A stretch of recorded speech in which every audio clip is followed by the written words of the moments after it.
अच्छे लोगों के साथ हमेशा बुरा क्यों होता है? आपने महसूस किया होगा कि जो लोग अच्छे कर्म करते हैं वो परेशान रहते हैं, वही जो बुरे कर्म करते हैं वो खुशी से रहते हैं। अच्छे कर्म करने वाले परेशान होते हैं कि आखिर इन्हें इतनी परीक्षा क्यों देनी पड़ रही है, जबकि जो अधर्म की राह में है वो खुश है और ज़िंदगी का लुत्फ़ उठा रहा है। अगर आपके मन में भी ये सवाल आया है तो आज हम आपको इसका जवाब देंगे। ये जवाब वो है जो भगवत गीता में लिखा है और श्री कृष्ण ने अर्जुन को दिया था। भगवत गीता में वर्णित कथा के अनुसार जब भी अर्जुन के मन में कोई दुविधा होती थी तो वो श्री कृष्ण के पास पहुंच जाते थे। एक बार की बात है, अर्जुन भगवान श्री कृष्ण के समीप जाकर कहा कि वो दुविधा में है और इनका जवाब वो श्री कृष्ण से चाहते हैं। श्री कृष्ण ने पूछा कि क्या सवाल है? अर्जुन ने कहा, मुझे ये जानना है कि अच्छे लोग के सामने साथ हमेशा बुरा क्यों होता है, वही बुरे लोग खुशहाल दिखते हैं।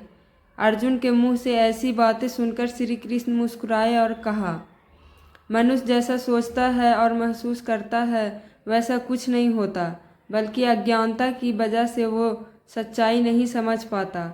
अर्जुन उनकी ये बात समझ नहीं पाए। इनके बाद श्री कृष्ण ने कहा, वो जानते हैं। श्री कृष्ण ने अर्जुन से कहा, पार्थ मैं तुम्हें एक कथा सुनाता हूँ, उसे सुनकर तुम समझ जाओगे कि हर प्राणी को उनके कर्म के हिसाब से ही फल मिलता है। प्रकृति हर किसी को अपनी राह चुनने का मौका देती है।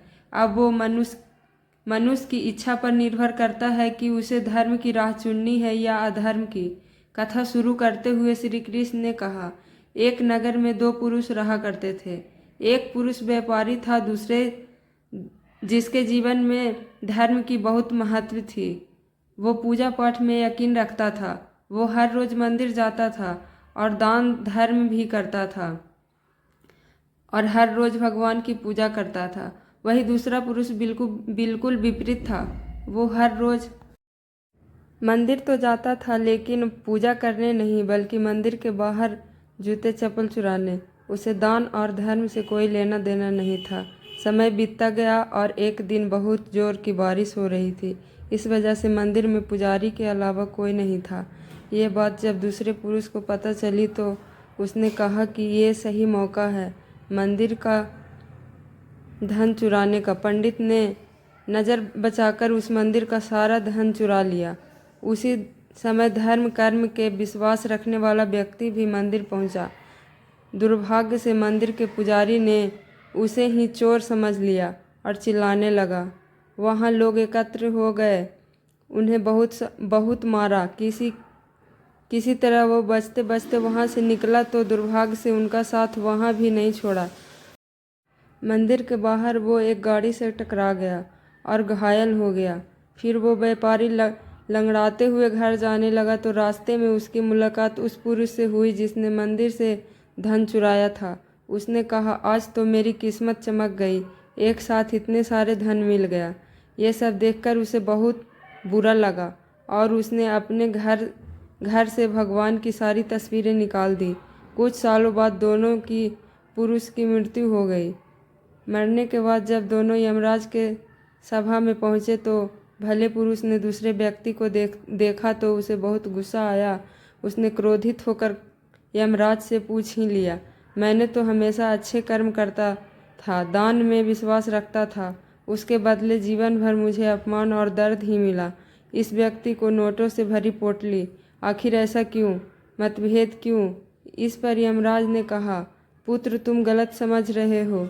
जिस दिन तुम्हारी गाड़ी से टक्कर हुई थी वो दिन तुम्हारे जीवन का आखिरी दिन था, परंतु तुम्हारे अच्छे कर्म की वजह से तुम्हारी मौत सिर्फ एक छोटी सी चोट में बदल गई। तुम इस दुष्ट व्यक्ति के बारे में जानना चाहते हो? दरअसल इसके भाग्य में जो राजयोग था, मगर उसके कुकर्मों और अधर्मों की वजह से वो सिर्फ एक छोटी सी धन की पोटली में बदल गया। कथा सुनने के बाद श्री कृष्ण ने अर्जुन से कहते हैं, पार्थ क्या अब तुम्हें तुम्हारे सवाल का जवाब मिल गया? ऐसे सोचना कि भगवान तुम्हारे कर्मों को नज़रअंदाज कर रहे हैं, ये बिल्कुल भी सत्य नहीं है। भगवान हमें कब क्या किस रूप में दे रहा है मनुष्य को समझ नहीं आता है। अगर आप अच्छे कर्म कर रहे हो तो भगवान की कृपा हमेशा बनी रहती है। इसीलिए अपने कर्मों को बदलना नहीं चाहिए, क्योंकि उसका फल हमें इसी जीवन में मिलता है। इसीलिए मनुष्य का फर्ज है कि वो हमेशा अच्छे कर्म करते रहे, क्योंकि श्री कृष्ण ने गीता में भी बताया कि किसी के द्वारा किया गया कर्म बेकार नहीं जाता, चाहे वो अच्छा हो या बुरा।